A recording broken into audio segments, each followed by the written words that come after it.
আমি করব পনির রান্না। চলো তোমাদেরকে দেখাবো।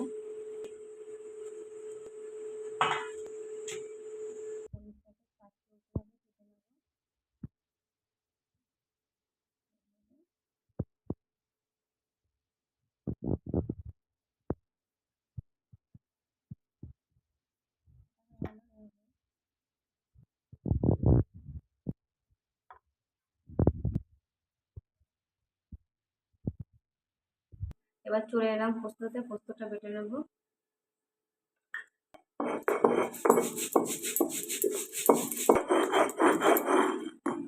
বাটা হয়ে গেল পোস্ত, এবার আদা বেটে নেব। হয়ে গেল আদা বাটা।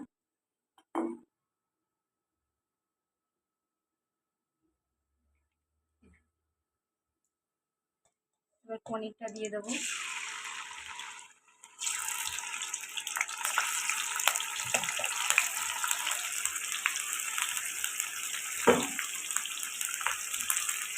নুন দিয়ে দেবো, ভালো করে ভেজে নেবো খানিকটাকে।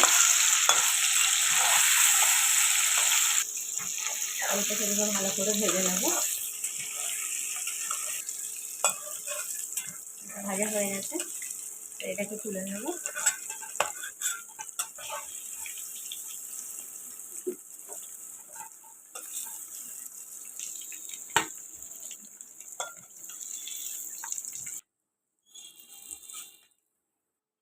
একটা কাঠ, 4টে লবঙ্গ, 3টে এলাচ দিয়ে দেবো। এটাকে ভালো করে নেড়ে নেবো।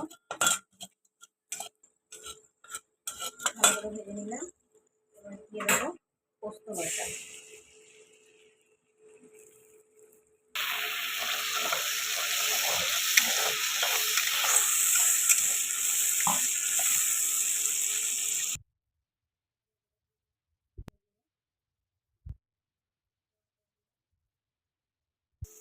নুন দিয়ে দেবো।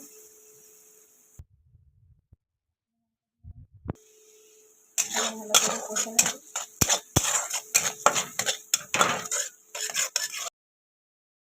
দিয়ে দেবো আদা। আবার একটু কষে নেবো। ভালো করে এবার কষে নেবো। দিয়ে দেবো।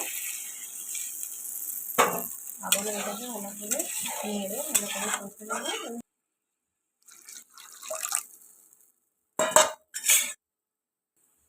এবার ফুটে উঠে এভাবে পনিরটা দিয়ে দেবো।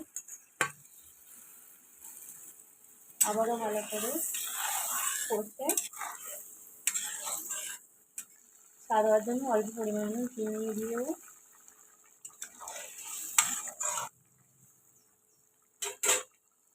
এটাকে ঢাকা দিয়ে দেবো। রান্নাটা কত দূর হলো।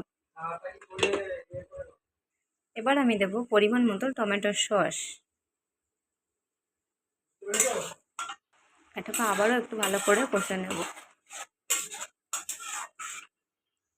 একটু ছড়িয়ে দেবো গরম মশলা। মশলা ছিটে ফোঁটা দিয়ে এটাকে আমি একটু ভালো করে নেড়ে দেব। হয়ে গেল আমার পনির রান্না। একবার দুপুরে এভাবে বানিয়ে খেয়ে দেখবেন, সেই টেস্ট। ভাত নিয়ে নেবো পনির রান্না। চলো দেখি কেমন টেস্ট হয়েছে।